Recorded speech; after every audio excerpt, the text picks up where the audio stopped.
নীলাঞ্জন, আমরা দেখলাম কলকাতায় 3টি মেট্রো পরিষেবা চালু হলো, কিন্তু এবার যদি ব্যারাকপুরের কথায় আসি, সেখানে যে প্রস্তাবিত মেট্রো প্রকল্প সেই মেট্রো পরিষেবা কিন্তু আজও চালু হয়নি। এবং সেই জায়গায় দাঁড়িয়ে ব্যারাকপুর বাসিন্দারা তারাও প্রশ্ন তুলেছিলেন, তার কারণ রেলমন্ত্রী থাকাকালীন মমতা বন্দ্যোপাধ্যায় তিনি কিন্তু ব্যারাকপুর পর্যন্ত মেট্রো রেলের ঘোষণা করেছিলেন, এমনকি স্টেশনের নামও ঠিক করে দিয়েছিলেন, আর সেই মতো কাজও শুরু হয়ে গেছিল, সয়েল টেস্টও হয়ে গিয়েছিল। তারপর কিন্তু থমকে যায় মেট্রোর কাজ।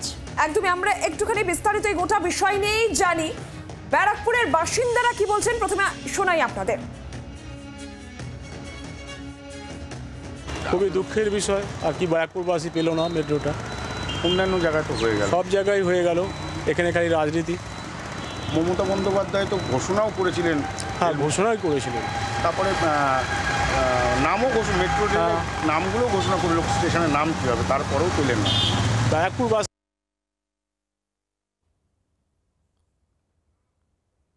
আমাদের দুই প্রতিনিধি এই মুহূর্তে রয়েছেন আমাদের সঙ্গে। ব্যারাকপুর থেকে রয়েছেন আমাদের প্রতিনিধি বরুণ সেনগুপ্ত এবং আমাদের অপর প্রতিনিধি রক্তিমা দাস আমাদের সঙ্গে রয়েছেন। রক্তিমার কাছে যাবো, তবে তার আগে বরুণের কাছে যাই। বরুণ, এই যে ব্যারাকপুর পর্যন্ত প্রস্তাবিত মেট্রো রুট, যার কিছুটা কাজ শুরু হলেও সেই কাজ এখন বন্ধ রয়েছে, সব মিলে এই মুহূর্তে ব্যারাকপুরের বাসিন্দারা তারাও খুব স্বাভাবিকভাবে হতাশ। সব মিলে এই মুহূর্তে তোমার কাছে কি খবর রয়েছে এই প্রস্তাবিত মেট্রো রুট নিয়ে?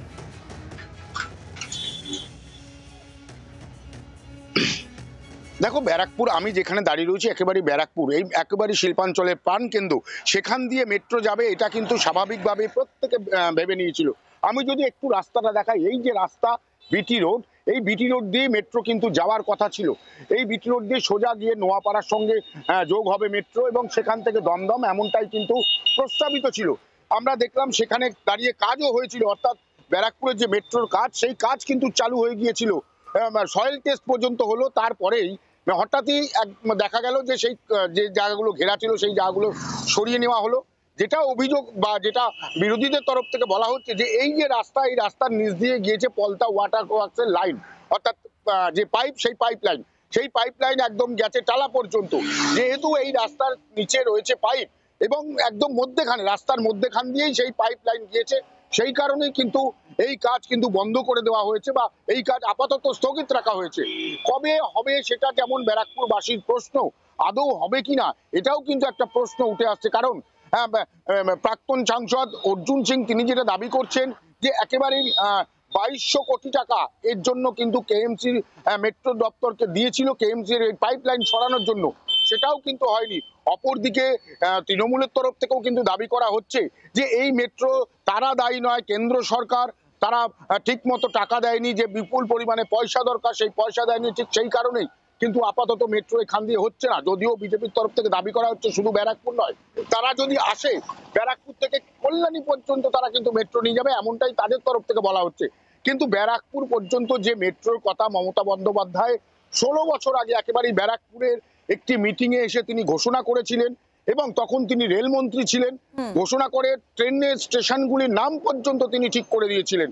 এখন সেই স্টেশন বিভিন্ন জায়গা হলেও মেট্রো বিভিন্ন কলকাতা শহরতলি ছাড়িয়ে বিভিন্ন জায়গায় মেট্রো হয়েছে, কিন্তু কলকাতার লাগোয়া এই ব্যারাকপুর সেইখানে কেন হলো না? যে সেখানে কিন্তু যদি মেট্রো হতো তাহলে কিন্তু একটা মানুষের, সাধারণ মানুষ যারা প্রতিদিন কলকাতার সঙ্গে যোগাযোগ রাখে, বাসে বা অটো বিভিন্ন যানবাহনে তারা যাতায়াত করে, তাদের পক্ষে কিন্তু, অর্থাৎ এলাকার মানুষের বরুণ একটাই প্রশ্ন, কবে হবে ব্যারাকপুরের প্রস্তাবিত এই মেট্রো, কবে এই পরিষেবা চালু হবে, যাতে তাদের একটু সুবিধা হয় যোগাযোগের ক্ষেত্রে।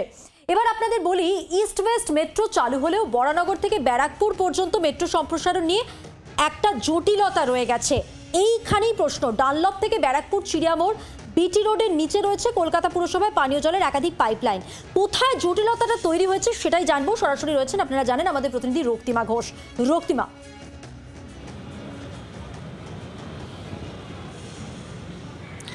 দেখো, সাম্প্রতিককালে একাধিকবার মেট্রো রেলের সঙ্গে এই বিষয়টা নিয়ে কিন্তু বৈঠকে বসেছিল কলকাতা পুরসভা কর্তৃপক্ষ। সেই জায়গাটা থেকে দেখো, যেটা মূলত যে সমস্যা রয়েছে, যে বরানগর থেকে ব্যারাকপুর পর্যন্ত যে মেট্রো সম্প্রসারণের কথা, সেখানে প্রায় 12.5 কিলোমিটার কিন্তু মেট্রো সম্প্রসারণের কথা রয়েছে মেট্রো রেল। সেই জায়গা থেকে দেখো যে সমস্যাটা হচ্ছে, যে এই যে জায়গাটা যেখান থেকে মূলত বরানগর এবং মেট্রো কানেক্টেড হবে ব্যারাকপুরের সঙ্গে, সেইখানে যে সমস্যা রয়েছে, মূলত কলকাতা পুরসভার 6টি বড় পাইপলাইন রয়েছে। দেখো, যে পাইপলাইনের মাধ্যমে পলতা যে জল প্রকল্প রয়েছে কলকাতা পুরসভার, সেখান থেকে সরাসরি জল আসে টালাতে, এবং টালার এই ট্যাঙ্কের যে জল, তুমি জানো যে টালার দ্বারা এই জল কিন্তু উত্তর কলকাতার একটা বৃহৎ অংশ জুড়ে কিন্তু যায়। শুধুমাত্র উত্তর কলকাতা নয়, মধ্য কলকাতা এবং দক্ষিণ কলকাতারও কয়েকটি ওয়ার্ডে কিন্তু এই টালার জল পৌঁছয়। ফলত সেখানে দেখা যাচ্ছে যে সমস্যাটা হচ্ছে, পুরসভা সূত্র মারফত আমরা জানতে পারছি যে এই যে 6টা পাইপলাইন রয়েছে, মেট্রো যদি কাজ ওখানে শুরু করতে চায় তাহলে মেট্রোর পিলার বসাতে গেলে অন্তত পক্ষে 3টে পাইপলাইন সরাতে হবে। দেখো, সেটাই মূল সমস্যা হয়ে দাঁড়াচ্ছে কলকাতা পুরসভার কাছে, কারণ এই 3টে যেহেতু বড় পাইপলাইন রয়েছে এবং সরাসরি পলতার সঙ্গে টালা কানেক্টেড, ফলত এইটাকে সরিয়ে অন্য কোথাও আবার নতুন করে তৈরি করা পাইপলাইন একটা বিপুল খরচ রয়েছে। সেই খরচ কে বহন করবে সেটা নিয়েই কিন্তু মূলত টালাবাহানা চলছে। আমরা দেখেছি গত কয়েক মাস ধরে মেট্রোর সঙ্গে বারে বারে বৈঠকে বসেছে পুরো কর্তৃপক্ষ, কিন্তু তারপরেও এই জায়গাটার কিন্তু সমস্যা সমাধান হয়নি। অন্যদিকে দেখো, এই যে জল রয়ে গেছে। রক্তিমা, ধন্যবাদ তোমাকে। বরুণ, তোমাকেও ধন্যবাদ। বরানগর থেকে ব্যারাকপুর পর্যন্ত মেট্রোর সম্প্রসারণ নিয়ে জটিলতা এখনো রয়ে গেছে। একাধিক বৈঠক হয়েছে কিন্তু সমাধান অধরা রয়েছে। মেট্রো কর্তৃপক্ষ এই বিষয় নিয়ে কি বলছে আমরা সেটাও জানি। শ্রেয়সী গঙ্গোপাধ্যায় টেলিফোন লাইনে রয়েছেন প্রতিনিধি। শ্রেয়সী, মেট্রো কর্তৃপক্ষের তরফ থেকে কি বলা হচ্ছে? এই যে জটিলতা, এটা আদৌ কাটা সম্ভব? দেখো, এক্ষেত্রে মেট্রো যেটা প্রাথমিক বক্তব্য সেটা হচ্ছে যে মেট্রো সাধারণভাবে যে জায়গাটা দিয়ে জনবহুল এলাকা, সেই জায়গা দিয়ে মেট্রো চলাচল করে, ফলে সেইটা মাথায় রেখেই কিন্তু কার্যত এই রুটের কথা ভাবা হয়েছিল। কিন্তু যে এক্ষেত্রে অন্য বিকল্প যদি রুট কোথাও করতে হয়, তাহলে সেটা একটা প্রাথমিকভাবে কথা হয়েছিল যে কল্যাণী এক্সপ্রেসওয়ে দিয়ে কথা হয়েছিল, কিন্তু সেখানে কিন্তু কার্যত সেইভাবে বসতি নেই। ফলে সেখানে যদি বসতি না থাকে তাহলে সেখান দিয়ে কিন্তু মেট্রো হয় না। এখন এই বিষয়টা মাথায় রেখেই কিন্তু কার্যত মেট্রোর তরফে তারা প্রস্তাবিত যে রুটটা ছিল অর্থাৎ বিটি রোড দিয়ে, সেই রুটের ওপরেই কিন্তু তারা জোর দিচ্ছে। কিন্তু সামগ্রিকভাবে জলের যে পাইপলাইনগত যে সমস্যাটা রয়েছে, সেই সমস্যাটার ক্ষেত্রে কিন্তু সেটা একটা বড় সমস্যা।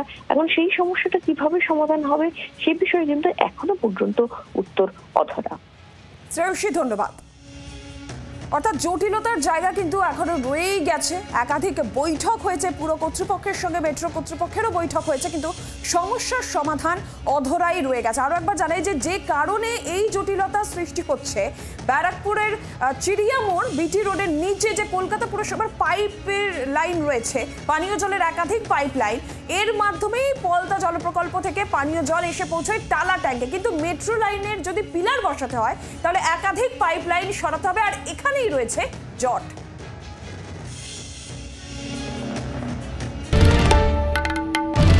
বাংলার আওয়াজ, বাঙালির আবেগ, জি 24 ঘন্টা।